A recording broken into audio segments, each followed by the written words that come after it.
আসসালামু আলাইকুম রহমতুল্লাহ। বিশ্ববিদ্যালয় ভর্তি পরীক্ষার্থী, চাকরি পরীক্ষার্থী কিংবা আইএলস পরীক্ষার্থী প্রত্যেকের কাছেই প্রেপোজিশন এক আতঙ্কের নাম। আমরা আসলে কনফিউজড হয়ে যাই যে কখন ইন, কখন অ্যাট, কখন অফ, কখন অ্যামাং, কখন বিটুইন, এই সকল ছোট শব্দগুলো আমাদেরকে অনেক দ্বিধায় ফেলে দেয়। তো আজকের আলোচ্য বিষয় কনফিউজিং প্রেপোজিশনস। আমরা বেশ কিছু প্রেপোজিশন সম্পর্কে জানব যেগুলো কনফিউজিংলি কানেক্টেড। প্রথমে আমরা কথা বলবো অ্যামাং এবং বিটুইন নিয়ে। দেখেন, ইন জেনারেল আমরা জানি যে অ্যামাং ব্যবহৃত হয় দুইয়ের অধিক কোনো ব্যক্তি বা বস্তু নিয়ে কথা হলে, আর বিটুইন হয় দুইটা ক্ষেত্রে, দুইটা এন্টিটির ক্ষেত্রে। কিন্তু একটা জিনিস মনে রাখবেন যে যদি গ্রুপ অফ পিপলকে ইন্ডিকেট করে কোনো ক্ষেত্রে, সেই ক্ষেত্রে আমরা অ্যামাং ব্যবহার করি, সেটা দুইয়ের অধিক হলে। আর যদি ওই গ্রুপের প্রত্যেককে ইন্ডিভিজুয়ালি মেনশন করা হয়, ইন্ডিভিজুয়ালি উল্লেখ করা হয়, তাহলে কিন্তু সেই ক্ষেত্রে দুইয়ের অধিক হলেও আমরা বিটুইন ব্যবহার করি। তাহলে নিয়মটা কি? যে অ্যামাং হয় যখন অ্যাজ এ গ্রুপ হয়। দেখেন, এইখানে শিক্ষিকা এই গ্রুপ অফ স্টুডেন্টসদেরকে কি করছে? চকলেট ডিস্ট্রিবিউট করছে। তাহলে সেন্টেন্সটা হবে the teacher distributed the chocolates among the students. এইখানে স্টুডেন্টসটা হচ্ছে একটা group. On the other hand, এইখানে শিক্ষিকা কিন্তু প্রত্যেককে ইন্ডিভিজুয়ালি চকলেটের বক্স দিচ্ছে, অর্থাৎ একটা গ্রুপ হিসেবে দিচ্ছে না। ফলে এই ক্ষেত্রে আমরা সেন্টেন্সটা বলবো the teacher distributed the chocolates between Robin, Shahin and Arif. এই ক্ষেত্রে আমরা বিটুইন কেন ব্যবহার করলাম? কারণ এখানে আমরা নেমস অফ ইন্ডিভিজুয়ালস ব্যবহার করেছি, অর্থাৎ প্রত্যেককে পৃথকভাবে উল্লেখ করেছি। তারপর আসেন আমরা বিটুইন এবং অ্যামাং এর আরো দুই একটা এক্সাম্পল দেখি। দেখেন, দুইটার মধ্যে হলে আমরা বলেছিলাম সাধারণত বিটুইন হয়, রাইট? দুইয়ের মাঝে হলে আমরা সাধারণত বলেছিলাম বিটুইন হয়। এই যে ফার্মাসিটা, এটা কার কার মাঝে আছে? ব্যাংক এবং হসপিটালের মাঝে। তাহলে আমরা বলেছি the pharmacy is between the bank and the hospital. On the other hand আমরা বলেছিলাম যে যদি দুইয়ের অধিক বোঝায়, সেই ক্ষেত্রে আমরা অ্যামাং ব্যবহার করি। আমরা বলেছি the little house stood among the trees. অনেকগুলো গাছের মাঝে দাঁড়িয়েছিল এই ছোট বাড়িটা। তারপর আমরা কথা বলবো আরো দুইটা কনফিউজিং প্রেপোজিশন নিয়ে। দেখেন, আমরা জানি যে আন্ডার মানেও নিচে, আবার বিলো মানেও নিচে। এখন কখন আন্ডার হয়, কখন বিলো হয়, এটা নিয়ে আমরা খুবই কনফিউজ থাকি। দুইটার অর্থই তো নিচে, তাহলে কখন আমরা আন্ডার ব্যবহার করব আর কখন আমরা বিলো ব্যবহার করব? মনে রাখবেন যে যখন কোনো কিছু কাভার করা হয়, একটা কিছু দিয়ে আরেকটা কিছুকে ঢেকে ফেলা হয়, একটা কিছু যদি আরেকটা কিছুকে ঢেকে ফেলে, সেই ক্ষেত্রে আমরা কি ব্যবহার করি? আন্ডার ব্যবহার করি। যেমন দেখেন, এই টেবিল দ্বারা এই বিড়ালটা কিন্তু ঢেকে আছে, সেই ক্ষেত্রে আমরা বলছি the cat is under the table. বিড়ালটা টেবিলের নিচে আছে। দেখেন, টেবিল কিন্তু বিড়ালটাকে ঢেকে ফেলেছে। তদ্রূপ আমরা আরেকটা উদাহরণ দেখতে পাচ্ছি, he is sleeping under a blanket. সে একটা ব্ল্যাঙ্কেটের নিচে ঘুমাচ্ছে। আচ্ছা, ব্ল্যাঙ্কেট কি তাকে ঢেকে ফেলেছে না ব্যক্তিকে? ফলে আমরা কি ব্যবহার করেছি এখানে? আন্ডার। আমরা বলছি the shoes are under the bed. জুতাগুলো হচ্ছে বিছানার নিচে। জুতাগুলোকে উপরে বিছানা বা ব্যাড ঢেকে ফেলেছে। সো যদি কোনো কিছুকে কাভার করে ফেলে, সেক্ষেত্রে আমরা কি ব্যবহার করব? আন্ডার ব্যবহার করব।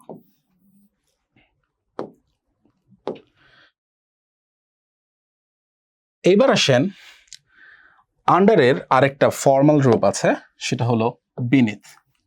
আন্ডার যে অর্থে ব্যবহৃত হয়, বিনিথও একই অর্থে ব্যবহৃত হয়, কিন্তু বিনিথটা হচ্ছে একটুখানি বেশি ফর্মাল অথবা লিটারেরি, অর্থাৎ বিভিন্ন সাহিত্যে বা পরিভাষায় এটাকে ব্যবহার করা হয়। যেমন ধরেন, আমরা বললাম the keys were hidden beneath the pillow. চাবিগুলো লুকানো ছিল বালিশের নিচে। আচ্ছা, বালিশ তো নিশ্চয়ই, যখন চাবিগুলো বালিশের নিচে ছিল, বালিশ তো নিশ্চয়ই চাবিগুলোকে ঢেকে ফেলেছিল। তাহলে ঢেকে ফেলা অর্থে আমরা beneath-ও ব্যবহার করি, কিন্তু আন্ডারের তুলনায় beneath একটু বেশি ফর্মাল। আরেকটা উদাহরণ দেখেন, she found a letter beneath the books. সে বইগুলোর নিচে একটা চিঠি পেয়েছিল। তাহলে বইগুলো নিশ্চয়ই চিঠিকে ঢেকে ফেলেছিল। আচ্ছা, তাহলে আমরা বুঝলাম যে আন্ডার এবং beneath দুইটাই কোনো কিছু যখন কাভার করে ফেলে বা ঢেকে ফেলে এমনটা বোঝায়, কিন্তু আন্ডারের তুলনায় beneath একটু বেশি ফর্মাল। এবার আসেন আমরা আন্ডার এবং beneath-এর সাথে বিলোকে কম্পেয়ার করি। কোথায় বিলো ব্যবহৃত হয়? সাধারণত বিলো ব্যবহৃত হয় লোয়ার লেভেল বা লোয়ার স্টেজ বোঝাতে, অর্থাৎ তুলনামূলক নিম্ন ধাপ বোঝাতে। কিছু উদাহরণ দেখি, তাহলে আমাদের ব্যাপারটা আরো বেশি ক্লিয়ার হবে। দেখেন, আমরা বললাম the valley lies below the mountain. Valley বা উপত্যকা অবস্থিত হচ্ছে পাহাড়ের নিচে। আচ্ছা, পাহাড় কি এই উপত্যকাকে ঢেকে ফেলে, অর্থাৎ উপর থেকে কাভার করে ফেলে? না, বরং এটা হচ্ছে লো লাইং বা নিচে অবস্থিত তেমনটা বোঝাচ্ছে। তাহলে কোনোটার তুলনায় কোনোটা নিচে অবস্থান করছে, লোয়ার লেভেলে অবস্থান করছে বা লোয়ার স্টেজে অবস্থান করছে, এমনটা বোঝানোর জন্য আমরা বিলো ব্যবহার করি। যেমন ধরেন, এখানে দুইজন ব্যক্তির নাম আছে, বেন এবং জন। আমরা বলছি জনের নামটা লেখা আছে বেনের নামের নিচে। আচ্ছা, এই নিচে মানে কি? এটাকে ঢেকে ফেলছে, কাভার করে ফেলছে? না, বরং লোয়ার লেভেলে লেখা আছে। আবার ধরেন, এইখানে আমরা দেখতে পাচ্ছি একটা দেয়াল। ধরেন, ইমাজিন করেন এটা একটা দেয়াল। এই দেয়ালের মধ্যে ঘড়ি আছে, ঘড়ির নিচে আমরা আবার একটা ক্যালেন্ডার ঝুলিয়েছি। এখন আমাকে বলেন তো, এই নিচে মানে কি? ঘড়ির নিচে, অর্থাৎ ঘড়ি ক্যালেন্ডারকে ঢেকে ফেলছে নাকি লোয়ার লেভেলে আছে? লোয়ার লেভেলে আছে। সুতরাং সেই ক্ষেত্রে আমরা কি বলবো? যে hang the calendar below the clock, যে ক্যালেন্ডারটাকে ঝুলিয়ে দাও ঘড়িটার নিচে। তাহলে নিশ্চয়ই আমাদের কাছে আন্ডার, বিলো এবং বিনিথের যে কনফিউজিং ব্যবহার সেটা ক্লিয়ার। আমরা বিলো এর আরো বেশ কিছু উদাহরণ দেখি। দেখেন, এই বিলো দ্বারা কিন্তু লোয়ার টেম্পারেচার এই জিনিসটাকেও নির্দেশ করা যায়। যেমন আপনি বলছেন the temperature is below 0 degree Celsius. Temperature হচ্ছে 0 ডিগ্রির চেয়েও কম, অর্থাৎ -5 ডিগ্রিতে আছে। আবার আপনি যখন বলছেন the water is flowing below the danger line, অর্থাৎ ডেঞ্জার লাইন বা বিপদসীমার নিচ দিয়ে পানি অতিবাহিত হচ্ছে, এটাও কিন্তু কাভার করা হচ্ছে না, এটা লোয়ার স্টেজ বা লোয়ার লেভেল বোঝাচ্ছে, অর্থাৎ ডেঞ্জার লেভেলের চেয়ে লোয়ার লেভেল দিয়ে পানি যাচ্ছে, এই জন্য আমরা কিন্তু বিলো বলছি। আবার ধরেন, এই ক্ষেত্রে আমরা বললাম হি স্কোর ইজ বিলো 50%, তার স্কোর হচ্ছে 50%-এর নিচে, অর্থাৎ 45% হচ্ছে তার স্কোর। তাহলে মোটা দাগে যেটা মনে রাখবো সেটা হচ্ছে আন্ডার ব্যবহৃত হয় বা বিনিথ ব্যবহৃত হয় কোনো কিছু যদি কোনো কিছুকে কাভার করে ফেলে বা ঢেকে ফেলে, আর যদি না ঢেকে লোয়ার লেভেল বা লোয়ার স্টেজ বোঝায়, সেই ক্ষেত্রে আমরা কি ব্যবহার করব? আমরা বিলো ব্যবহার করব। তাহলে আমরা কি বুঝলাম? যে আমরা আন্ডার এবং বিনিথ ব্যবহার করব যদি কোনো কিছুকে ঢেকে ফেলে, আর যদি ঢেকে না ফেলে লোয়ার লেভেল বা লোয়ার স্টেজ বোঝায়, সেই ক্ষেত্রে আমরা বিলো ব্যবহার করব। ওকে, এবার আসেন আমাদের কাছে আরেকটি কনফিউজিং প্রিপোজিশন সেট হচ্ছে at the end, at the end,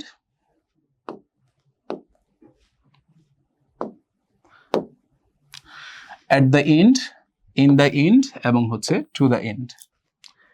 এন্ডের আগে কি at হবে নাকি in হবে নাকি to হবে? আমরা কনফিউজড হয়ে যাই। মনে রাখবেন, at the end মানে হচ্ছে কোনো কিছুর শেষে, কোনো কিছুর শেষে, কোনো কিছু মানে ধরেন মাসের শেষ, দিনের শেষ, বছরের শেষ, কাজের শেষ, হ্যাঁ, অথবা ধরেন খাওয়ার শেষ, অথবা লাইনের শেষ, যে কোনো কিছুর শেষে যদি বোঝায়, সেই ক্ষেত্রে আমরা ব্যবহার করি হচ্ছে at the end। যেমন ধরেন, আমি বললাম যে at the end of the month I will go home, মাসের শেষে আমি বাড়ি যাব। অথবা আপনি বললেন যে I was standing at the end of the queue, আমি কিউ এর শেষে দাঁড়ানো ছিলাম। কিউ মানে হচ্ছে কি? গুড, কিউ মানে হচ্ছে লাইন, অর্থাৎ আমি লাইনের শেষে দাঁড়ানো ছিলাম। এবার আসেন ইন দ্য এন্ড। এই ইন দ্য এন্ড মানে হচ্ছে অবশেষে, মানে ফাইনালি, অবশেষে। যেমন আপনি বললেন যে ইন দ্য এন্ড, অবশেষে বা finally, everything worked out fine, সবকিছু ঠিকঠাক কাজ করেছিল। আপনি হয়তো কাউকে কোনো কিছু বোঝানোর চেষ্টা করছেন, তিনি রাজি হচ্ছেন না, সম্মত হচ্ছেন না, আপনি কনভিন্স করার চেষ্টা করেই যাচ্ছেন। আপনি বললেন যে he was convinced in the end, finally বা অবশেষে সে রাজি হয়েছিল। তাহলে অ্যাট দ্য এন্ড মানে হচ্ছে কোনো কিছুর শেষে, আর ইন দ্য এন্ড মানে হচ্ছে অবশেষে। আর টু দ্য এন্ড মানে কি? টু দ্য এন্ড মানে হচ্ছে আনটিল সামথিং ফিনিশেস, কোনো কিছু শেষ হওয়া পর্যন্ত। যেমন আপনি বললেন he cycled to the end of the route, সে রাস্তার শেষ পর্যন্ত সাইকেল চালিয়েছিল।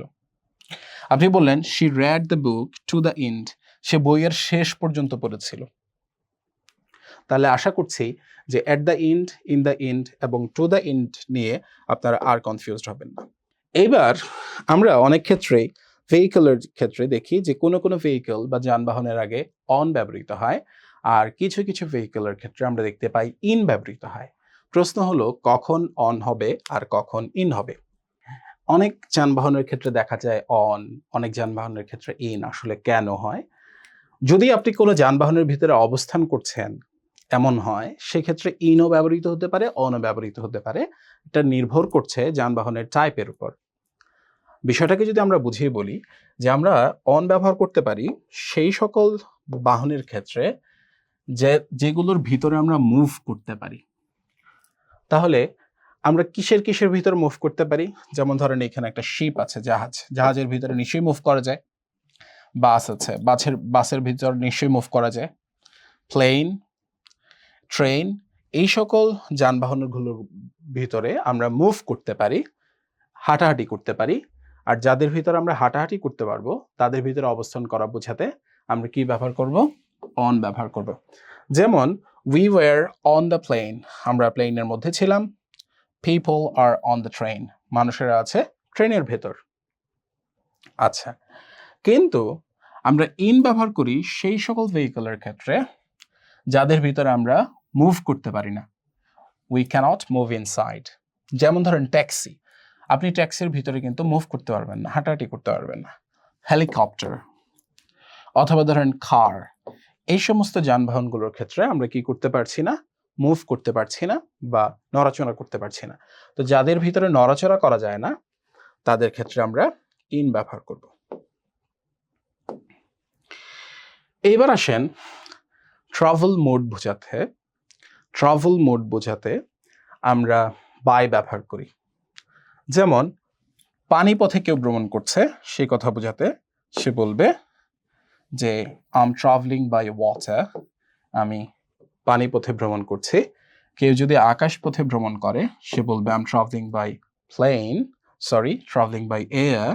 কেউ যদি ভূমি পথে অথবা স্থলপথে ভ্রমণ করে সেক্ষেত্রে সে বলবে I am travelling by land.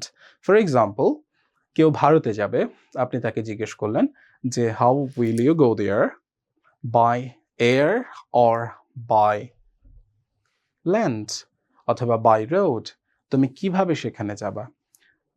স্থলপথে যাবা নাকি হচ্ছে আকাশ পথে যাবা? তাহলে ট্রাভেল মোড বোঝাতে আমরা বাই ব্যবহার করব। এবার আসেন আমরা সাধারণত কোনো যানবাহন দিয়ে চলাচল করা অর্থেও বাই ব্যবহার করি। যেমন আপনি বলতে পারেন, লেটস সে আপনি বলতে পারেন যে I go to university by bus, আমি বিশ্ববিদ্যালয়ে যাই কিসে? বাসে। আমরা ধরেন বাস, ট্রেন, প্লেন, বোট এই সমস্ত কিছু দিয়ে ভ্রমণ করা অর্থে আমরা বাই ব্যবহার করতে পারি। কিন্তু ভিতরে অবস্থান করার অর্থে আমরা অন ব্যবহার করি। যেমন একটু আগে আমরা পড়েছিলাম যে on train, right? On train. কিন্তু আমরা ভ্রমণ করা অর্থে কি ব্যবহার করি? By train. যেমন I travel to different cities by train, right? আচ্ছা, কিন্তু কিছু কিছু ক্ষেত্রে আমরা বাই ব্যবহার না করে অন ব্যবহার করি। যেমন পায়ে হাঁটা অর্থে আমরা ব্যবহার করি অন ফুট। তদ্রূপ বাইসাইকেলের ক্ষেত্রে আমরা বাই বাইসাইকেল না বলে অন এ বাইসাইকেল বলি, যেমন he came on a bicycle. Similarly motor bike এবং হর্সব্যাক অর্থাৎ ঘোড়ার পিঠে আপনি যদি কোথাও যান সেই ক্ষেত্রে আপনি বাই হর্সব্যাক না বলে অন হর্সব্যাক বলবেন, যেমন বলবেন দে ওয়ার ট্রাভেলিং অন হর্সব্যাক।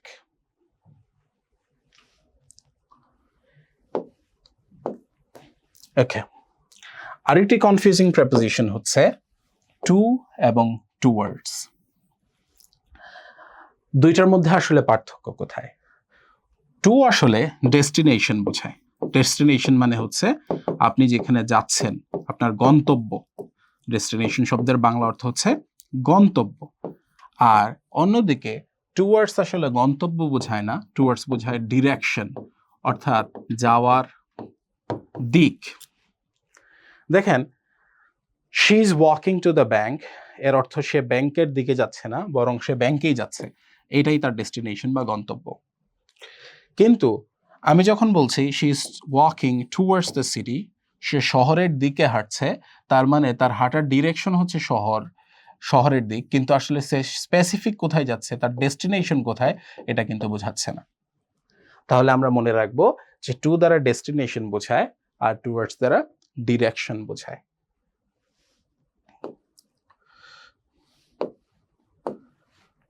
ওকে, এইবার আসেন আমাদের জন্য আরেকটি কনফিউজিং প্রেপোজিশন সেট হচ্ছে অ্যালং এবং অ্যাক্রস। মনে রাখবেন, অ্যালং দ্বারা কোনো রাস্তা বা নদীর সোজাসুজি বা বরাবর যাতায়াত বোঝায়, অন্যদিকে অ্যাক্রস দ্বারা কোনো নদী বা রাস্তার আড়াআড়ি যাতায়াত করা বোঝায়, অর্থাৎ নদী বা রাস্তার এক পাশ থেকে অন্য পাশে যাওয়া বোঝায়। যেমন দেখতে পাচ্ছেন এখানে আমরা বললাম he is walking along the river, সে নদীর বরাবর হাঁটছে, অর্থাৎ নদী যেদিকে গিয়েছে সেই বরাবরই সে হাঁটছে।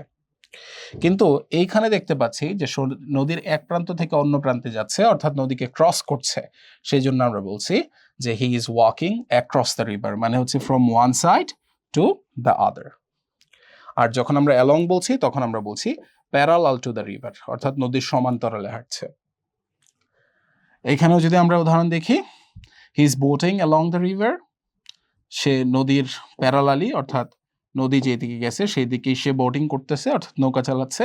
কিন্তু এইখানে দেখতে পাচ্ছি যে নদীর এক প্রান্ত থেকে অপর প্রান্তে যাচ্ছে, অর্থাৎ নদীকে ক্রস করছে, সেই জন্য আমরা বলছি he is boating across the river. আশা করছি অ্যালং এবং অ্যাক্রস নিয়ে আপনাদের আর কোনো কনফিউশন থাকার কথা না। স্পেশালি আইএলটিএস রাইটিং টেস্ট 1-এ আমাদেরকে যখন আমরা ম্যাপ লিখি তখন আমাদেরকে বিভিন্ন দিক নিয়ে কথা বলতে হয়। সো এই দিক প্রকাশের ক্ষেত্রে আমরা কি টু ব্যবহার করব নাকি ইন ব্যবহার করব, এই নিয়ে আমাদের মধ্যে কনফিউশন রয়েছে। তো চলেন আমরা একটু বোঝার চেষ্টা করি। মনে রাখবেন, আমরা টু ব্যবহার করব যদি আউটসাইড দ্য এরিয়া বোঝায়। দেখেন তো, আমরা বলছি সিকিম হচ্ছে বাংলাদেশের উত্তরে। এখন সিকিম কি বাংলাদেশের উইদিন দ্য এরিয়া নাকি আউটসাইড দ্য এরিয়া? সিকিম কি বাংলাদেশের ভিতরে না বাইরে? বাইরে। তাহলে যদি বাইরে হয়, অর্থাৎ উইদিন দ্য এরিয়া না হয়ে আউটসাইড দ্য এরিয়া যদি হয়, সেক্ষেত্রে আমরা টু ব্যবহার করব। যেমন যে Sikkim is to the north of the Bangladesh, Sikkim হচ্ছে বাংলাদেশের উত্তরে। কিন্তু অন্যদিকে দেখেন, এখানে থাকা সুনামগঞ্জ কিন্তু বাংলাদেশের উত্তরে, কিন্তু এই সুনামগঞ্জ কি বাংলাদেশের ভিতরে উত্তরে নাকি বাইরে? নিশ্চয়ই ভিতরে, উইদিন দ্য এরিয়া। তাহলে সেই ক্ষেত্রে আমরা বলবো in the north. Sunamganj is in the north of Bangladesh. অর্থাৎ যখন উইদিন দ্য এরিয়া হয় তখন আমরা ইন ব্যবহার করি, আর যখন আউটসাইড দ্য এরিয়া হয় তখন আমরা টু ব্যবহার করি। তো এই ছিল আমাদের কনফিউজিং প্রেপোজিশন যে লেকচার সিরিজ, তার প্রথম লেকচার। পরবর্তী লেকচার দেখার আমন্ত্রণ জানিয়ে আজকের মতো শেষ করছি। আসসালামু আলাইকুম।